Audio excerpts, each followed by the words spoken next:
Good morning बच्चों। आइए हम लोग नींव की ईंट की इमारत ग्राउंड फ्लोर तक अभी नहीं आए हैं, उसका फाउंडेशन तैयार कर रहे हैं। उसके बाद चलेंगे ग्राउंड, उसके बाद फर्स्ट फ्लोर पर। तो ग्राउंड पर कुछ बचा हुआ है फाउंडेशन में, चलिए आज उसको थोड़ा कंप्लीट करने का प्रयास करते हैं। कि हम लोग चर्चा कर रहे थे कि जैसी ईंट नीचे रहेगी फाउंडेशन में, वह अगर ऊपर तक भी रहे तो द बेस्ट, लेकिन नीचे अच्छा ही रहना है। किंतु जिस ईंट ने देखा इमारत की पायदारी, यानी इमारत का फाउंडेशन बेस, पायदारी बेस उसकी नींव पर मुनहसिर होती है। यानी जिस इमारत की, मान ले कि ये इमारत है तो यह जिस पर रखी हुई है, यानी बेस, यानी इसका आधार जो है, इसलिए उसने अपने आप को नींव में अर्पित कर दिया। यानी फाउंडेशन में पड़ने वाली ईंट सोची कि चलो ये इमारत मुझ पर खड़ी है तो मैं अपनी बलि दे देता हूं। खड़े हो जाओ। किसको क्रेडिट जाएगा? वह ईंट जिसने अपने आप को साथ हाथ जमीन के अंदर इसलिए गाड़ दिया कि इमारत जमीन के ऊपर 100 हाथ तक जा सके। पेरेंट्स ने अपनी जिंदगी को, हमारे महापुरुषों ने अपनी जिंदगी को बर्बाद कर दिया कि एक जिंदगियां अगर कुर्बान करते हैं तो इससे लाखों जिंदगियां आबाद हो जाती है। अगर वो कुर्बान ना करते तो हम ना आबाद रहते, ना आजाद रहते, ना सुखो साज रहते। किसको क्रेडिट जाएगा? तो नींव की ईंट ऐसी है कि अपनी सुख की कुर्बानी देकर 7 हाथ अंदर जाकर आपको 100 हाथ ऊपर उठा दिया, आपको ऊंचाई दी। इसलिए कहा वह ईंट जिसने अपने आप को 7 हाथ जमीन के अंदर इसलिए गाड़ दिया, अपना त्याग, अपनी जिंदगी की कुर्बानी, कि इमारत जमीन के 100 हाथ ऊपर जा सके। एक बात याद है कि हम लोग 2-4 भाई, माँ बाप दो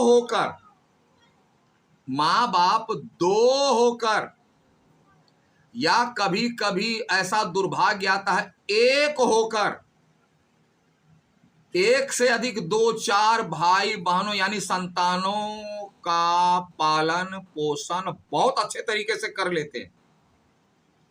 लेकिन हम लोग 2-4-5 होकर एक माँ या एक बाप या दोनों की देखभाल नहीं कर सकते।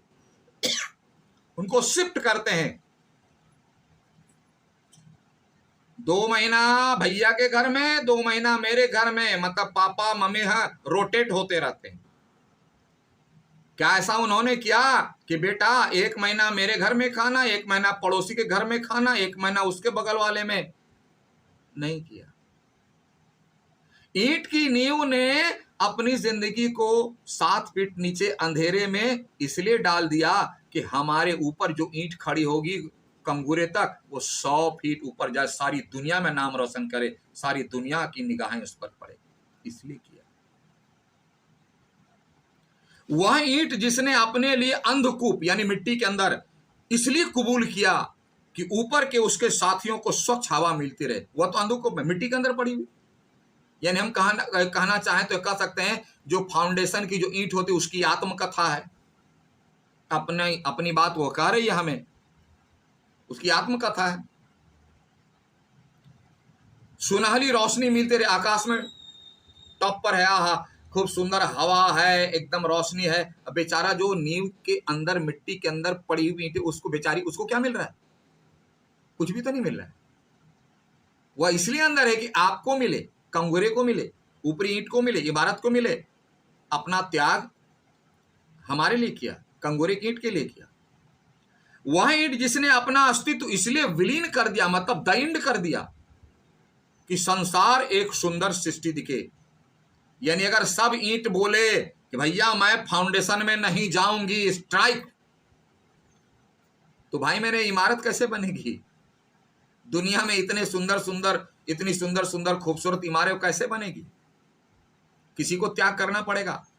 मां अगर यह सोचे कि मैं कष्ट नहीं सहूंगी तो मां कैसे बनेगी? पिता अगर सोचे कि मैं सुख नहीं छोड़ूंगा तो पिता कैसे बनेगा? मोमबत्ती अगर यह सोचे कि मैं नहीं जलूंगी तो रोशनी कैसे देगा? आलू पराठा अगर सोचे कि मैं तेल में गर्म होकर तवे पर नहीं जलूंगी तो स्वाद कैसे मिलेगा? गेहूं अगर सोचे मैं पत्थर की चोट नहीं सहूंगा तो आटा कैसे बनेगा? बीज अगर सोचे मैं मिट्टी में नहीं जाऊंगा तो उससे वृक्ष कैसे होंगे? मीठे फल कैसे? ये तो दुनिया की रीति। तो जो त्याग करता है किसी दूसरों के लिए, अब वो भी एक दो दिन नहीं, अंततः सर्वस्व, वही बड़ा है। उसी की कहानी। इसलिए कहा वह है जिसने अपना अस्तित्व इसलिए विलीन कर दिया कि संसार एक सुंदर सृष्टि देखे। माँ बाप अपनी जिंदगी को इसलिए तबाह कर देते कि हमारे बच्चों की जिंदगी बन जाए। महापुरुष इसलिए अपनी जिंदगी की कुर्बान करते हैं कि हमारे समाज, हमारे देश, दुनिया, हमारे मित्र बंधुओं का जीवन आबाद रहे। क्रेडिट उसको। सुंदर सृष्टि हमेशा ही बलिदान खोजती है। अब देखना, अब थोड़ा सीरियस है। कुछ भी सुंदर बनाने के लिए बलिदान, त्याग आवश्यक है। ये एकदम मैथ वाला फॉर्मूला है बाबू, याद रखना। नेताजी को आज हम लोग माला पहनाते हैं इसीलिए कि कलकत्ता में बहुत सुंदर फ्लैट बनाकर रहते थे, मस्ती करते थे। नो, अपनी जिंदगी को देश के लिए कुर्बान कर दिया, तब उनको माला पहनाते। क्लास में बताते ना पराठे की आत्मकथा, बहुत सारी आत्मकथा है। आई मैंने बताया कुछ कुछ हिंट्स। अगर आपको अच्छा स्वादिष्ट व्यंजन खाना है तो थोड़ा भूख तो बर्दाश्त करनी पड़ेगी। टाइम लगेगा ना बनने में। माड़ भात खाना है तो जल्दी डालो, पानी डालो, नमक डालो, खा जाओ, 5 मिनट में तैयार। लेकिन मटर पनीर पुलाव कोफ्ता खाना है तो थोड़ा वेट तो करना पड़ेगा, नियम है। तो वही कह रहा है कि सुंदर सृष्टि, अगर अपने जीवन को सुंदर बनाना चाहते हैं, सृष्टि को सुंदर बना, हमेशा बलिदान खोती, आपको त्याग करना पड़ेगा। चाहे वह बलिदान ईंट का हो या व्यक्ति का। आगे अब ईंट के एग्जाम्पल से पर्सन पर आ गए, व्यक्ति पर आ गए, हमारे जीवन पर। ईंट को जैसे बलिदान देना पड़ता है वैसे इंसान को ही बलिदान देना पड़ता है। ये गाना मत गाइए, गा रहे वो तो ईंट है, निर्जीव है, नॉन लिविंग है, हम तो इंसान है। हाँ भैया इंसान है, लेकिन आप भी, हम भी प्रकृति के हिस्से हैं। आप उस सिद्धांत से बच कभी नहीं सकते, करना ही पड़ेगा। वही करा, चाहे वह बलिदान ईंट का हो या व्यक्ति का। अब व्यक्ति पर आ गए। सुंदर इमारत बने इसलिए कुछ पक्की पक्की लाल ईंटों को चुपचाप नींव में जाना है। जिस प्रकार खूबसूरत, सुंदर, मजबूत इमारत बनाने के लिए कुछ खूबसूरत, मजबूत, स्ट्रांग ईंट को फाउंडेशन में लगना पड़ता है, उसी प्रकार समाज को, व्यक्ति को खूबसूरत बनाने के लिए ऐसे अच्छे अनुभवी व्यक्तियों को, मेरिट वाले व्यक्तियों को अपने जीवन का सुख त्याग करना पड़ता है, नहीं तो नहीं होगा। वही क्या, सुंदर समाज बने इसलिए कुछ तपे तपाए मतलब मोस्ट एक्सपीरियंस वाले लोगों को मौन मुख यानी चुपचाप शहादत का लाल सेहरा पहनना है, यानी शहीद होने का गर्व महसूस करना है कि हमने इसे बनाने के लिए अपने सुख का त्याग किया। पहनना पड़ेगा। और कम एक्सपीरियंस वाले को लगा दोगे तब तो गया। जिस प्रकार फाउंडेशन में कम कच्ची ईंटों को नहीं लगाया जाता, ऊपर लग सकता है, फाउंडेशन में नहीं। उसी तरह किसी के फाउंडेशन में या किसी व्यक्ति के जीवन का ही फाउंडेशन हो, उसके कैरियर का ही हो, उसमें अगर उसको सुंदरता लानी है तो उसमें अनुभवी लोगों की जरूरत पड़ती है, एक्सपीरियंस वाले लोगों की, नॉलेजफुल वाले लोगों की जरूरत पड़ती है, उनको कुर्बानी देनी पड़ती है, तब समाज हमारा सुंदर बनता है, देश सुंदर बनता है। आ रही बात समझ में? मौन मूक शहादत का लाल सेहरा, मतलब उनको ही आगे आना पड़ता है, उनको ही शहादत देनी पड़ती है, यानी उनको ही कुर्बानी देनी पड़ती है। कम नॉलेज वाला कर देगा तो क्या बनेगा? शहादत और मौन मूक यानी अपना सब कुछ त्याग भी करना है, जरा मुंह को बंद भी रखना है। ऐसा नहीं कि टीवी में प्रचार दे दिए, हम जानते हो अमुक व्यक्ति को 5,000 रुपया दिए हैं, चलो टीवी में ऐड दे दिया, 5-5 10 मिनट पर ऐड आ रहा है, विनोद सर इतने बड़े दानी, अमुक व्यक्ति को 5,000 रुपये का दान दिया, फोटो खींचो। नहीं, ये तो और निम्न कार्य है। मूक, मौन मूक, चुपचाप। जिस शहादत को शोहरत मिली यानी प्रशंसा मिली, नाम मिला, पॉपुलैरिटी मिली, जिस बलिदान को प्रसिद्धि प्राप्त हुई, पॉपुलैरिटी मिली, दुनिया ने जाना, वह इमारत का कंगूरा है, ऊपर है, उसको न मिला। दुनिया उसको देख रही, जाने नींव की ईंट जो अंदर पड़ी उसको कौन देख रहा है? कोई नहीं देख रहा है, कुछ भी नहीं रहा है, ख्याल भी नहीं है। मंदिर का कलश है, मैंने मंदिर में देखो ऊपर में कलश लगाने का प्रावधान है, सबसे टॉप में कलश और त्रिशूल लगा देते, उसको मिला, उसको देखा, सारी दुनिया उसे जानी। जाने दो, इसीलिए तो मेरा त्याग है कि जब तक कोई त्याग नहीं करेगा तो कंगूरा बनेगा कैसे? मुझे तो गर्व महसूस होना चाहिए कि उस कंगूरे का क्रेडिट। अरे आप नाम सुन करके क्या करेंगे? ऐसे स्वभाव का बनना पड़ेगा।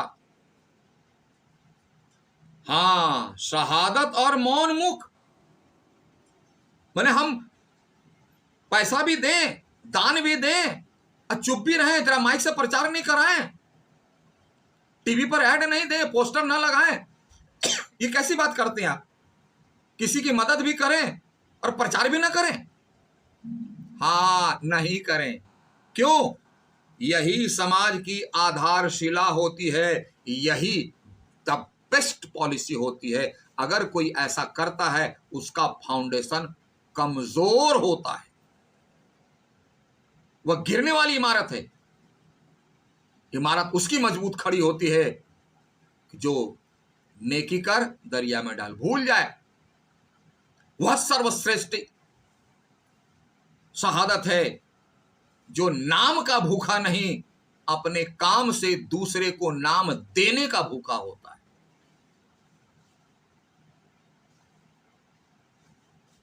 मैं कहूं कि मैं इसका पिता हूं, इसका पिता, अरे इससे बेहतर है कि आपके पुत्र कहें कि यह मेरा पिता है, तो यकीन भी होगा, अच्छा भी लगेगा। मैं कहूं मैं इसका पिता, मैं इसका पिता, मैं इसका पिता, मैं इसका पिता, कौन जानता है भी कि नहीं? हमारी संतानें कहें कि नहीं हमारे पिता वो है, वो आपका बखान करें, आप अपना ढिंडोरा मत पीटिए। इसीलिए कहा शहादत और मौन मूक यही समाज की आधारशिला, यानी जो व्यक्ति अपने अनुभव, अपने जीवन, अपने सुखों का त्याग करता है और चुप रहता है, वही सर्वश्रेष्ठ है। और यही समाज को, दुनिया को खुश रहने का, खुश करने का, खुश रखने का सिद्धांत है। और ऐसे लोगों की बदौलत ही समाज चलता है, समाज खुश रहता है, देश दुनिया खुश रहती है। बोलने वालों से नहीं, आप बोल के देख लीजिएगा क्या होता है इसका हश्र। आपकी बुराई की जाएगी, आपकी निंदा की जाएगी कि देखो ना, एक 5,000 रुपए का दान दिया तो बड़ा अपने आप को दानी समझता है, कर्ण लगता है, दूसरा कर्ण यही है। आपके मुंह पर हो सकता है ना बोले। और याद रखें, ऐसे लोगों से दुनिया आगे नहीं बढ़ती है। कह दिया निबंधकार ने कि हाँ, शहादत और मौनमुख यही समाज की आधारशिला होते, यानी अच्छे सुंदर परिवार, व्यक्ति, समाज की इमारत ऐसे लोगों की बदौलत खड़ी होती है जो चुपचाप अपनी कुर्बानी देता रहता है। आ रही बात समझ में? यार बहुत बड़ा फॉर्मूला, इसको अंडरलाइन कर लो, एक लाइन का है लेकिन पूरे सृष्टि का मूलभूत सिद्धांत। चलिए आज थोड़ा सा इतना ही रखिए, थ्योरी को पकड़ लिए और उसके बाद फिर आगे हम लोग अगली क्लास में चलेंगे। तब तक के लिए okay, thank you, have a nice day.